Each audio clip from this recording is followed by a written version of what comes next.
Bismillahirrahmanirrahim. Alhamdulillahirabbil alamin. Asyhadu an la ilaha illallah wahdahu la syarikalah wa asyhadu anna Muhammadan abduhu wa rasuluh. Allahumma shalli ala Muhammadin abdika wa rasulik wa ala alihi wa ashabihi ajma'in, amma ba'd. Kita lanjutkan apa yang disebutkan oleh Imam Abdurrahman Al-Syaikh rahimahullah. Setelah menyebutkan bahwasanya orang-orang ahli kalam dan ahli tasawuf menyangka bahwasanya al-fana dalam rububiyah adalah puncak tauhid, beliau mengatakan, fa innar rajula law aqarra bima yastahiquhu rabbu ta'ala minas sifat. Karena seseorang itu jika dia mengakui sifat-sifat yang menjadi hak Rabb-nya ta'ala, wa nazzahahu an kulli ma tanazzaha anhu, dan dia mensucikan Allah dari seluruh perkara yang Allah mensucikan diri dari perkara tersebut, yaitu dari aib-aib, dari kekurangan-kekurangan. Wa aqarra bi annahu wahdahu khaliqu kulli syai', dan dia mengakui bahwasanya Allah itu sendirian sebagai pencipta segala sesuatu. Lam yakun muwahhidan, maka tetap orang ini tetaplah bukan ahli tauhid. Hatta yashhada alla ilaha illallah, sampai dia bersaksi bahwasanya la ilaha illallah, bukan malah mencari tipu daya untuk merubah kalimat tauhid seperti yang dilakukan oleh orang-orang jamaah tabligh di wilayah Saudi sana. La ilaha 600 kali, illallah 400 kali. Ini bahaya sekali.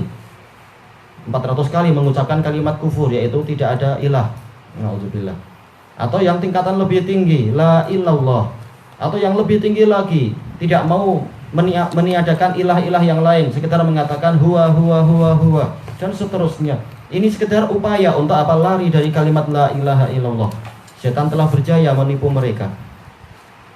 Fayuqirru bi annallaha wahdahu huwal ilahul mustahiqqu lil ibadah, sampai dia mau untuk bersaksi la ilaha illallah, fayuqirra, ya, dan dia mengakui, lalu dia mengakui bahwasanya Allah itulah satu-satunya sesembahan yang berhak untuk disembah.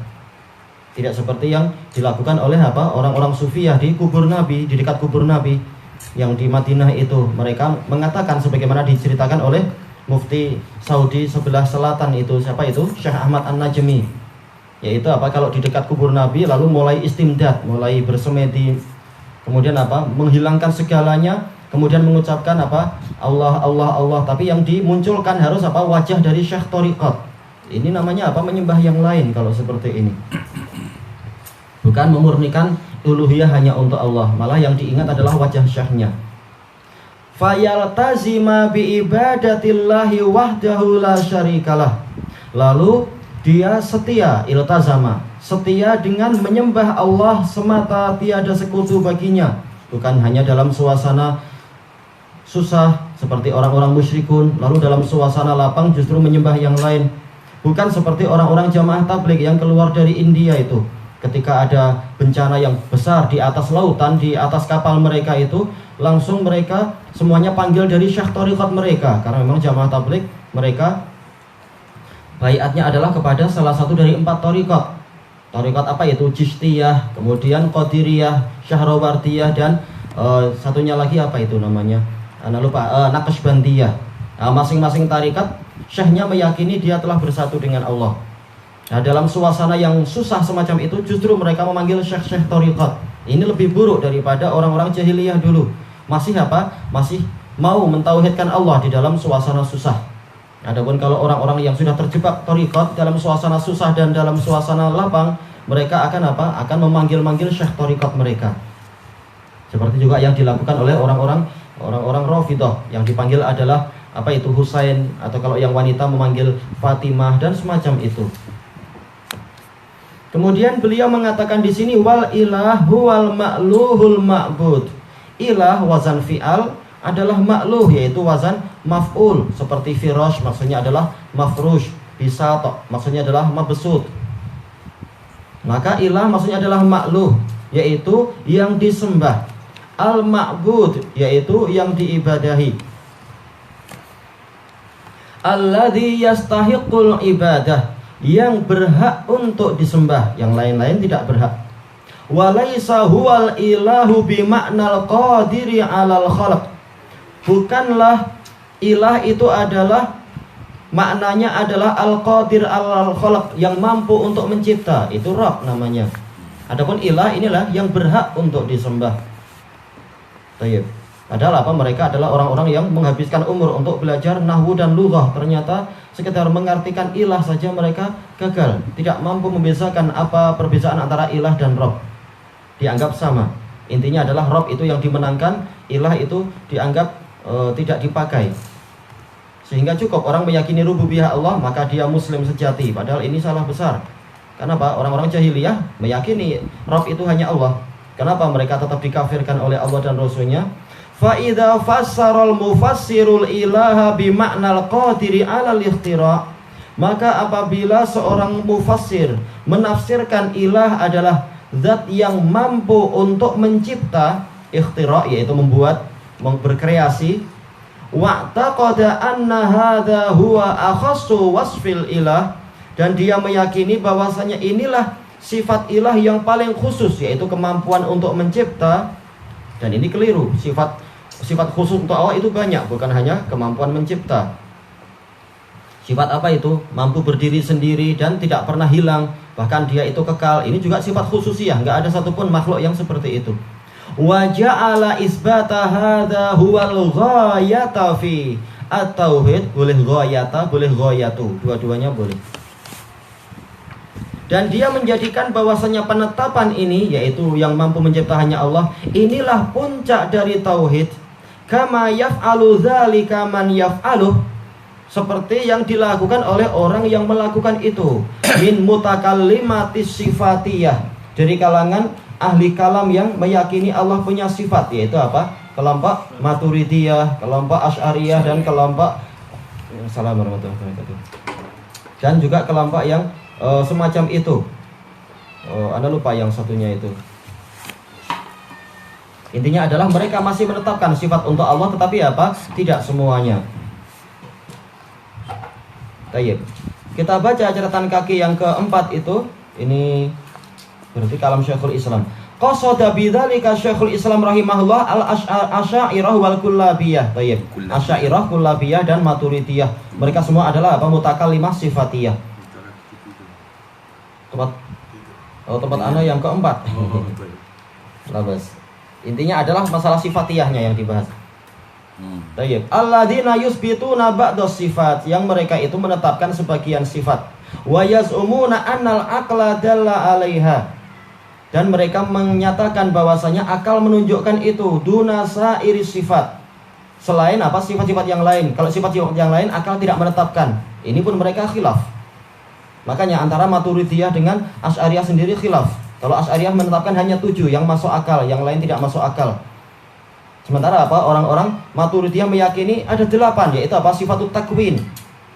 Tayyib. Dan ini telah dibahas oleh para ulama. Ini semua adalah keliru. Banyak sekali sifat-sifat yang juga masuk akal dan mereka tidak menetapkan. Seperti apa? Sifat rahmat, sifat mahabbah, sifat bughd. Itu sifat masuk akal. Tapi mereka akalnya tidak mampu mencapai ke situ. Karena apa? Sudah dibatasi oleh doktrin-doktrin dari apa? Mutaakhirin, dari ahli kalam. Seperti apa? Aristo, Aflatun, dan Archimedes itu. Tayyib. Wa hadhihi sifat majmu'atun fi qauli syair. Sifat ini, yaitu sifat dari yang disebutkan Asy'ariyah, terkumpul dalam ucapan penyair, hayyun alimun qadirun wal kalamu lahu iradatun wa kadzaka sam'u wal basaru. Intinya adalah mereka hanya membatasi 7, padahal Allah menyebutkan ribuan. Tapi mereka yang melakukan seleksi, ini semuanya nggak boleh, yang betul adalah hanya 7. Ini lancang kepada Allah Ta'ala, berpandai-pandai terhadap Allah. Allah yang lebih tahu tentang dirinya. Tayyib. Wa huwa alladzi yaqulunahu an Abil Hasan wa atba'ih. Inilah yang mereka ucapkan, menukilkan dari Abul Hasan Asy'ari dan para pengikut beliau. Dan kita sudah lewati tentang apa rujuknya beliau dan pembelaan para ulama kibar terhadap beliau, dan mengatakan apa rujuknya beliau sudah apa? Sudah sah, bukan berita palsu. Kita baca catatan kaki yang kalau tempat anak kelima berarti. Huwa Abul Hasan al-Asy'ari Ali bin Ismail bin Abi Bishr Ishaq bin Salim bin Ismail bin Abdullah bin Musa bin Bilal bin Abi Burdah bin Abi Musa al-Asy'ari. Memang dari keturunan sahabat yang mulia ini, Asy'ari. Wal Asy'ari nisbatun ila Asy'ar, qabilatun masyhuratun fil Yaman min waladi Saba, ya dari keturunan Saba, yaitu apa? Di daerah Ma'rib. Wulida fi am fi am mi'atain wasittin, dilahirkan pada tahun 260. Wa tuwfi fi am salasimi'a arba'ah wa ishrin, meninggal pada tahun 324. Tayyib, menunjukkan apa? Beliau bukan dari kalangan salaf. Kenapa? Karena kalangan salaf, yaitu yang terakhir adalah atba'ut tabi'in, meninggalnya adalah 310. Walaupun beliau sempat menjumpai zaman itu, tapi kalau tidak jumpa tabi'in, maka bukan dikatakan atba'ut tabi'in. Walaupun zamannya jumpa, seperti apa? Orang-orang yang zamannya menjumpai Nabi, tetapi dia sendiri nggak jumpa Nabi, maka tidak dikatakan sahabat. Seperti itu pula Abul Hasan, beliau tidak berjumpa tabi'in, maka tidak dikatakan sebagai atba'ut tabi'in. Atba'ut tabi'in yang terakhir adalah yang meninggal tahun 310. Nah ini beliau setelahnya, 14 tahun setelah itu. Baik, tentunya masih zaman yang bagus. Cuma apa kalau dikatakan beliau termasuk salaf, kemudian dikatakan oh kami ikut salaf, ini keliru besar. Karena salaf tidak hanya membatasi 7 sifat saja. Salaf ikut Syafi'i, itu baru salaf. Syafi'i nggak membatasi 7 sifat. Baik, sebagaimana dalam akidah beliau menyebutkan sifat banyak sekali Imam Syafi'i. Baik, kita lanjutkan alal asah menurut pendapat yang paling sahih. Kama fi tarikh Baghdad. Kana rahimahullah awalan ala madhabil Mu'tazilah. Pertama kali beliau itu ada di atas madhab Mu'tazilah. Bisa babi ta'atsurihi bi zauji ummihi Abi Ali al-Jubba'i. Karena beliau terpengaruh oleh suami dari ibu beliau, yaitu ayah tiri Abu Ali al-Jubba'i, tokoh besar dari Mu'tazilah. Tapi memang ini pengaruh. Masalah apa itu? Pendidikan, juga masalah perawatan itu berpengaruh. Fa'abawahu yuhawidanihi au yunassiranihi au yumajjisani. Ayah ibunya itulah yang merubah dia jadi Nasrani atau Yahudi atau Majusi, au yusyarrikani dalam riwayat Bukhari, menjadikan sebagai orang musyrik. Memang ini pengaruh besar. Sumanta qala ba'da sinil arba'in, lalu setelah usia 40 tahun, setelah melampaui 40 tahun, beliau berpindah ila tariqati Ibni Kullab, menuju kepada jalan Ibnu Kullab, Abdullah bin Sa'id. Karena ini lebih dekat kepada sunnah, walaupun apa? Tidak murni sunnah. Kullab bukan kalab. Kenapa? Ibnu Kalab bukan. Bukan. Bukan kilab, bukan kullab, bukan kalab, tapi apa? Kullab. Wazan fu'al. Kalau tak ada belajar ni tak tahu. Iya, nanti dikira oh, ini anak anjing banyak. Bukan. Kullab. Umur 40 tahun dia jumpa dengan Kullab. Yaitu berpindahnya. Berpindahnya adalah setelah apa? Setelah usia 40 tahun mungkin. Karena memang proses waktu itu dia sering debat dengan apa? Ayah tirinya. Setelah apa? Dia banyak belajar kepada apa? Abdullah bin Sa'id dan sebagainya. Nah, setelah ayah tirinya itu kalah perdebatan tentang masalah anak kecil itu. Kenapa anak kecil itu dijadikan dia mati? Kenapa tidak dihidupkan saja? Atau kenapa begini terkait dengan takdir? Ayahnya nggak mampu menjawab. Padahal apa? Mu'tazilah katanya segalanya itu masuk akal. Ternyata kalah dia debat dengan anak tirinya itu. Nah, kemudian apa sih siapa ini? Abul Hasan Asy'ari kemudian mengumumkan beliau rujuk dari mazhab Mu'tazilah di hadapan orang-orang di Masjid Jami'.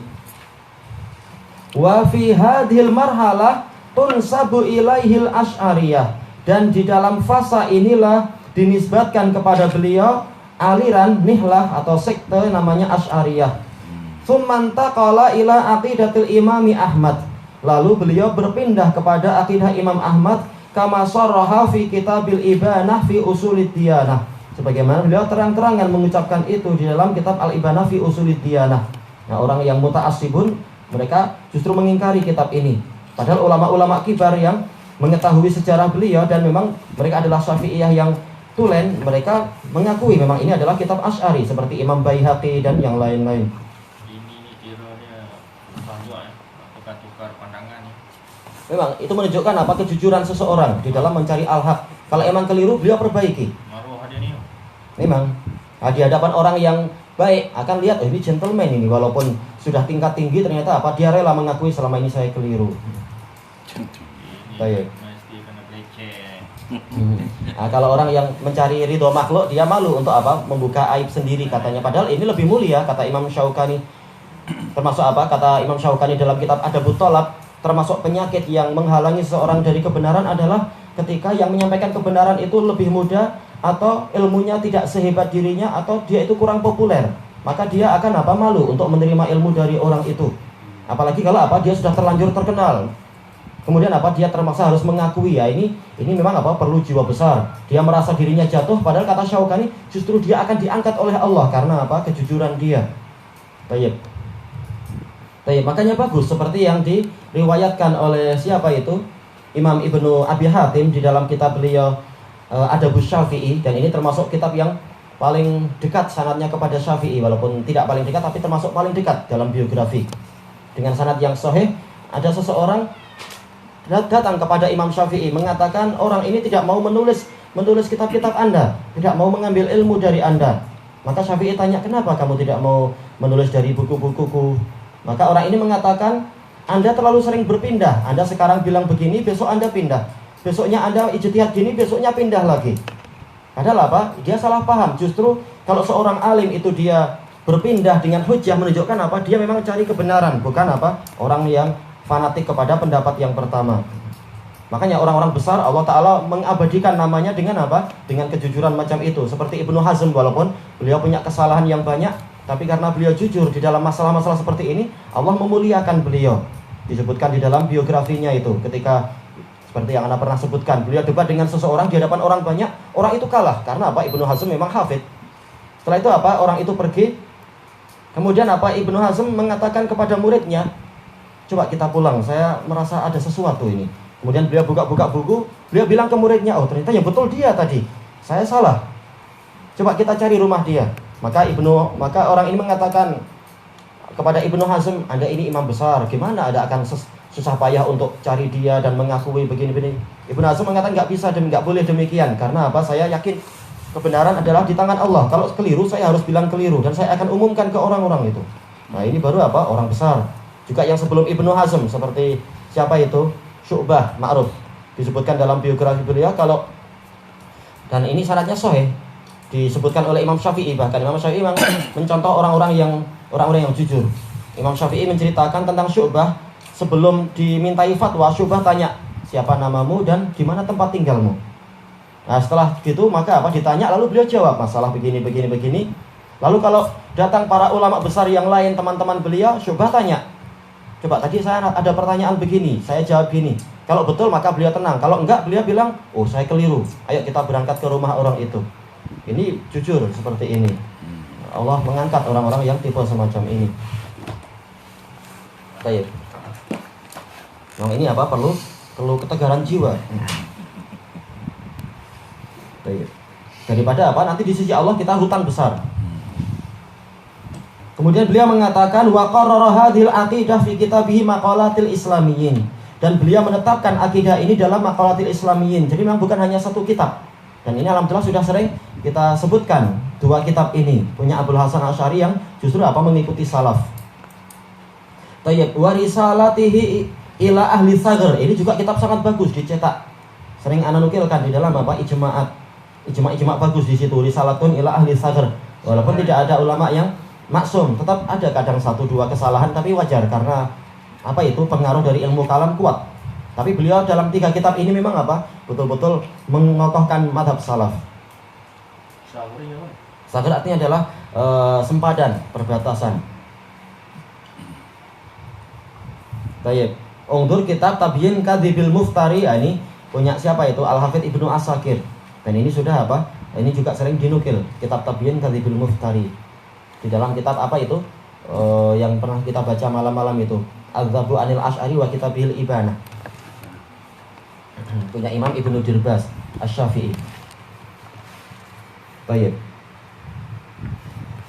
Kemudian kita lanjutkan. Walam ya'rif haqiqatat tauhid. Orang-orang tadi mutakalimatus sifatiyah, dia tidak tahu hakikat tauhid alladzi ba'atsallahu bihi rasulahu sallallahu alaihi wasallam, yang mana Allah mengutus Rasulnya SAW untuk membawa ini. fa inna musyrikil Arab kanu muqirrina bi anna Allah wahdahu khaliqu kulli syai'. Karena kaum musyrikin Arab mereka dulu sudah mengakui bahwasanya Allah itulah satu-satunya pencipta segala sesuatu. Wa kanu ma'ahadha musyrikin. Sekalipun demikian mereka dihukumi sebagai musyrikun oleh Allah. Qala ta'ala wa ma yu'minu aktsaruhum billahi illa wa hum musyrikun. Tidaklah beriman kebanyakan dari mereka itu kepada Allah kecuali dalam keadaan mereka musyrikun. Baik, maksudnya adalah apa? Mereka beriman dalam rububiyah tapi mereka musyrikun di dalam uluhiyah. Dan ini yang menyebabkan Rasulullah perang melawan apa? Penduduk Mekah dan lain-lain. Yang menyebabkan sebagian kabilah disambar petir karena apa? Mereka tidak mengakui tauhid uluhiyah ini.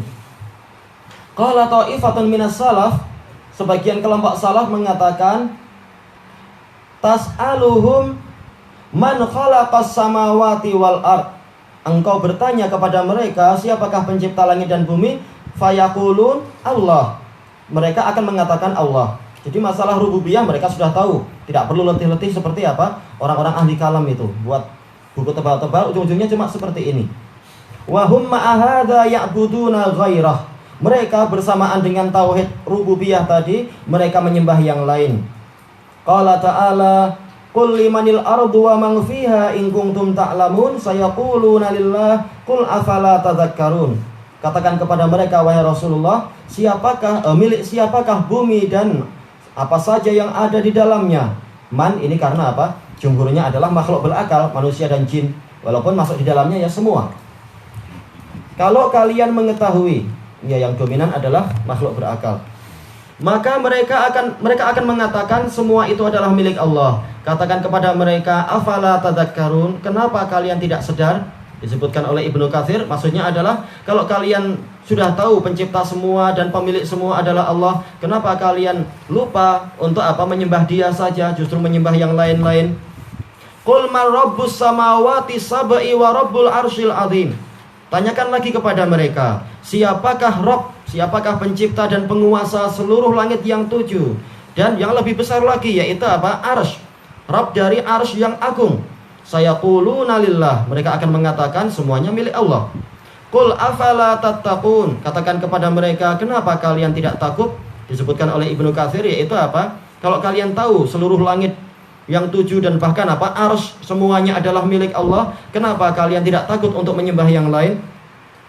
Menyembah yang lain dan tidak takut nanti penguasa arsy akan marah.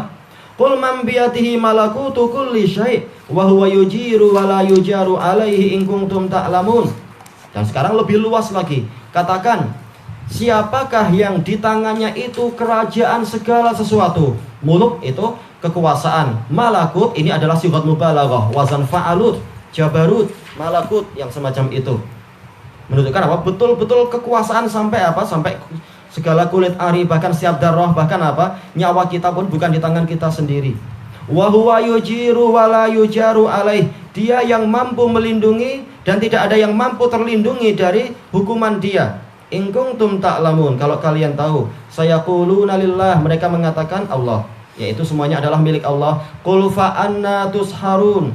Katakan kepada mereka, bagaimana kalian itu tersihir? Maksudnya adalah kata Imam Ibnu Katsir, bagaimana akal kalian itu sampai hilang dalam keadaan kalian tahu semuanya milik Allah dan tidak ada yang mampu melindungi, justru kalian minta pada yang lain, kalian minta perlindungan pada yang lain dan seterusnya. Ini menunjukkan apa? Mereka punya rububiyah tapi mereka tidak memiliki tauhid uluhiyah, dan ini yang menyebabkan mereka dikafirkan oleh Allah Ta'ala. Tayyib, kelanjutannya besok insyaallah. Wallahu a'lam.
Ya, Halat juga termasuk apa? Ijma para ulama. Husain bin Mansur al-Halat, ijma ulama bahwasanya dia kafir.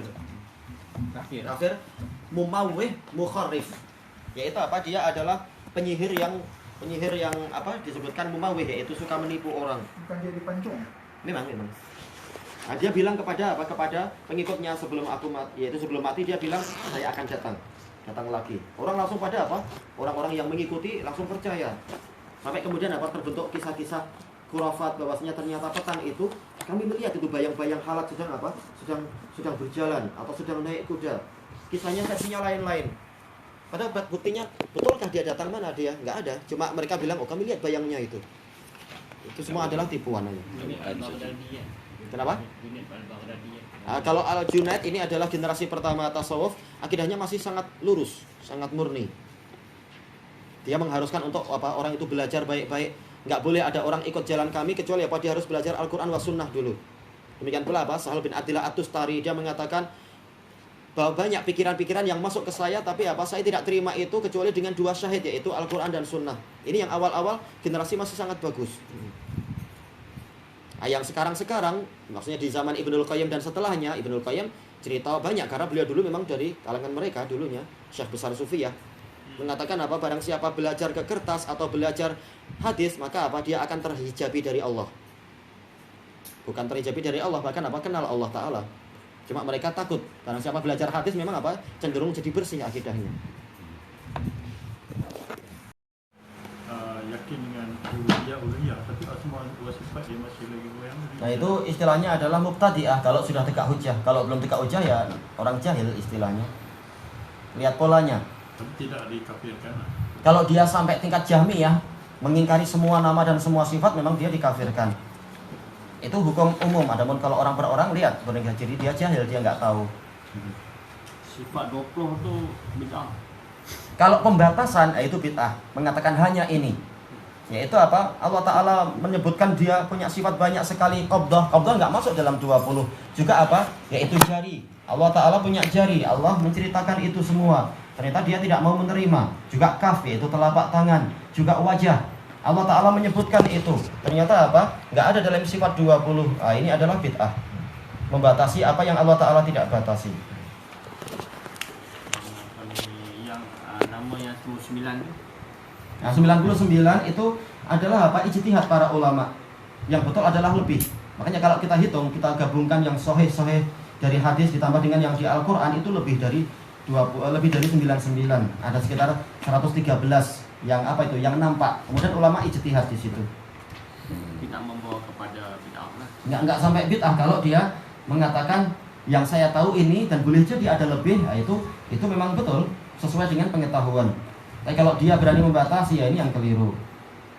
Makanya yang betul kalau dalam masalah nama, maka apa? Bahkan ulama-ulama Asy'ariyah mereka sendiri menetapkan nama Allah banyak. Seperti apa? Bahkan seperti yang disebutkan Ibnu Hajar menulis di dalam apa? Kitab beliau Talkhisul Habir, At-Talkhisul Habir. Beliau mengatakan, saya teliti nama-nama Allah dalam Al-Quran dan Sunnah, saya dapatkan lebih dari 120 kalau nggak salah. Kemudian juga Imam Nawawi membahas masalah itu, mengatakan kalau nama itu lebih karena apa? Berdasarkan dengan hadis Ibnu Mas'ud itu, bikulis min huwalak samaita bihi nafsak au alam tahu ahadan min khalaqi aw istaqsarta bihi, apa itu? Fi ilmil ghaibi indak, dan seterusnya itu. Saya mohon kepadamu dengan seluruh nama yang menjadi milikmu, yang engkau tulis, yang kau turunkan di dalam kitabmu, yang engkau ajarkan kepada sebagian hambamu, dan nama-nama yang hanya engkau khususkan dalam ilmu gaibmu, yaitu orang tidak tahu.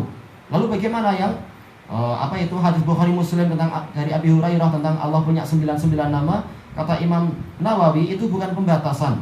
Cuma apa? 99 itu yang dikasih sifat setelahnya itu. 99 yang barang siapa mau menjaganya, maka dia apa? Masuk surga. Tidak menutup kemungkinan selain itu ada nama-nama yang tapi Allah Ta'ala tidak menjamin dengan jaminan yang macam tadi. Jadi masalah nama memang apa? Banyak. Yang diketahui hanya menetapkan 99, tidak mau lebih, ada dua, yaitu siapa? Ibnu Hazm dan Ibnul Qaj. Dan ini diingkari oleh jumhur ulama. Mereka membatasi itu. Ibnul Qaj. Terkenalnya gitu. Baik.